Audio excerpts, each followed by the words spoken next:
In 1986, a family moved into what they believed was a normal rental home in Connecticut. But beneath the floors, behind the walls, was a secret so dark, it would change their lives forever. They didn't know the basement had once been used to prepare the dead. They didn't know rituals may have taken place there. And they didn't know that something might still be waiting. This is not a legend. This is not fiction. This is the chilling true story of the Snedeker haunting. In the summer of 1986, the Snedeker family rented a large house in Southington, Connecticut. The move was meant to be a fresh start. Their son Philip was undergoing cancer treatment, and the house was chosen for one reason: it was close to the hospital. At first, everything seemed normal. The rent was affordable. The space was large. Too perfect, perhaps. The two-story white house on Meriden Avenue looked like any other home in the quiet suburban neighborhood. For Carmen and Al Snedeker and their children, it represented hope and convenience during a difficult time. The proximity to the hospital was a practical necessity, a way to ease the strain of Philip's long and arduous medical journey. They unpacked their boxes, arranged their furniture, and tried to settle into a new routine, completely unaware of the building's history, a history that was buried just a few feet below where they slept. While cleaning the basement, the family made a disturbing discovery. They found embalming tables, drainage systems in the floor, medical tools left behind. The house had once been a funeral home. More disturbing still, they later learned the basement had been used to prepare bodies, sometimes without families present. Philip and his brother were exploring the lower level when they stumbled upon the forgotten equipment. It wasn't just old junk. It was a collection of morticians' tools, caskets, stands, hoists for lifting bodies, and even drawers filled with personal effects left behind by the deceased. The cold, concrete room suddenly felt less like a basement and more like a tomb. When they asked the landlord, the truth was confirmed. The building was the former Hallahan funeral home. This realization cast a dark shadow over their new home. From that moment on, the atmosphere in the house changed. Every creak of the floorboards, every draft of cold air, took on a new, sinister meaning. Strange things began to happen. Doors slammed on their own. Unexplained noises echoed at night. Cold spots appeared without warning. Family members reported shadowy figures moving in hallways, whispers when no one was there, and a constant feeling of being watched. The incidents started small, easy to dismiss as the house settling or an overactive imagination. A light flickering, a dish falling from a shelf. But soon, they became more frequent and more unnerving. Carmen Snedeker would be doing laundry and hear what sounded like a low murmur coming from the empty basement. The children complained of seeing fleeting shadows out of the corner of their eyes. The temperature would drop dramatically in certain spots, a biting cold that had no natural source. The basement became the center of fear. No one wanted to go down there, especially alone.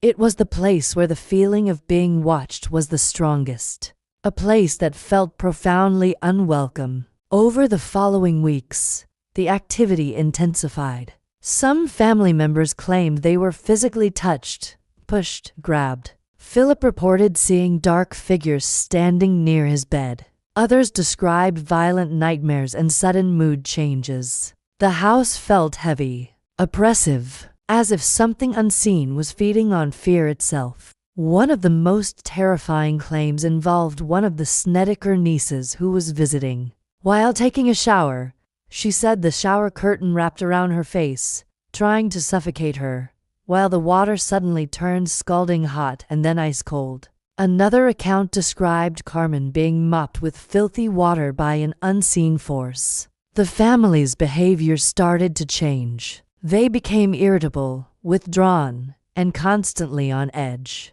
Philip's personality reportedly shifted dramatically. He became angry and wrote dark poetry. The Snedekers were living in a constant state of terror, prisoners in their own home. Eventually, the family became convinced this was not just a haunted house. They believed something malevolent was at work. Desperate for answers, the Snedekers contacted renowned paranormal investigators Ed and Lorraine Warren. After visiting the house, the Warrens declared the case extremely dangerous. They believed the house was influenced by demonic forces, possibly drawn in by the building's past. Ed and Lorraine, famous for their work on cases like the Amityville Horror, arrived with their team of researchers and clergy.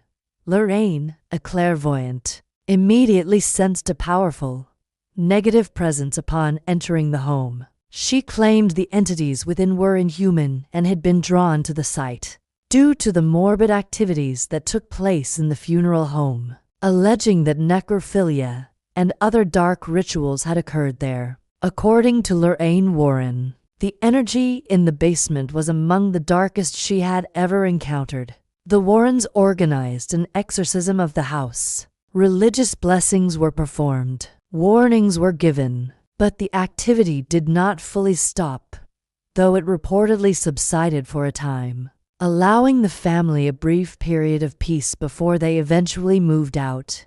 Years later, skepticism began to surface. Some questioned the accuracy of the claims.